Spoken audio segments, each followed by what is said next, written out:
மண்ணுயிரை தன்னுயிராய்க்கான். இதுவே உன்னை உணர்தலின் மூலமும் உயிரின் மூலமும் ஆகும்.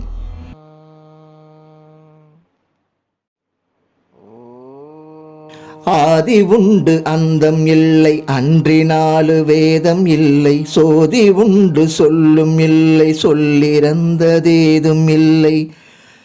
ஆதியான மூவரில் அமர்ந்திருந்த வாயுவும் ஆதி அன்று தன்னையும் யார் அறிவது அண்ணலே. ஓம் நம சிவாயவோம், ஓம் நம சிவாயவோம், ஓம் நம சிவாயவோம், ஓம் நம சிவாயவோம். ஆதி உண்டு அந்தம் இல்லை, அன்றி நாலு வேதம் இல்லை. சோதி உண்டு சொல்லும் இல்லை, சொல்லிறந்த தேதும் இல்லை. ஆதியான மூவரில் அமர்ந்திருந்த வாயுவும் ஆதி அன்று தன்னையும் யார் அறிவது அண்ணலே. ஒரு அற்புதமான பாடலாக இருக்கு. இப்போ பாடலுக்குள்ளே போவோம். ஆதி உண்டு அந்தம் இல்லை, அன்றி நாலு வேதம் இல்லை அப்படின்றாங்க. இப்போ ஆதினா நமக்கு தெரியும் தொடக்கம், அந்தம்னா எல்லை இல்லாதது. ஆதி உண்டு, தொடக்கம் இருக்கு, ஆனால் இதுக்கு ஒரு எல்லை இல்லை. எல்லையே இல்லாமல் இருக்கின்றவன் ஈசன். 8 திசைகளையும் ஆள்பவன், அண்டம் கடந்த அளவிலா பேரானந்தத்தை கொடுப்பவன் ஈசன்.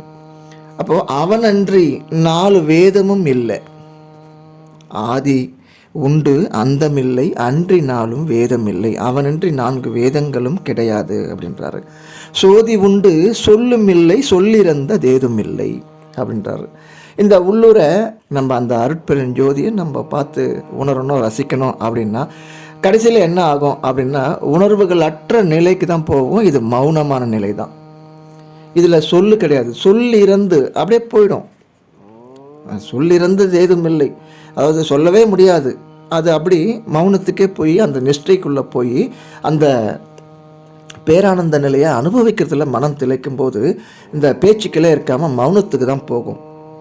சொல்லும் இல்லைன்றார். சோதி உண்டு, சோதி இருக்கு, உயிர் இருக்கு, ஆனால் பேசாது.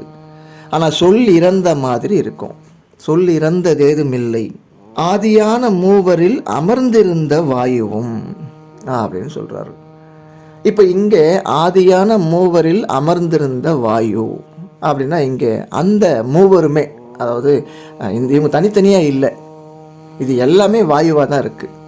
ஆதியான மூவரில் அமர்ந்திருந்த வாயு.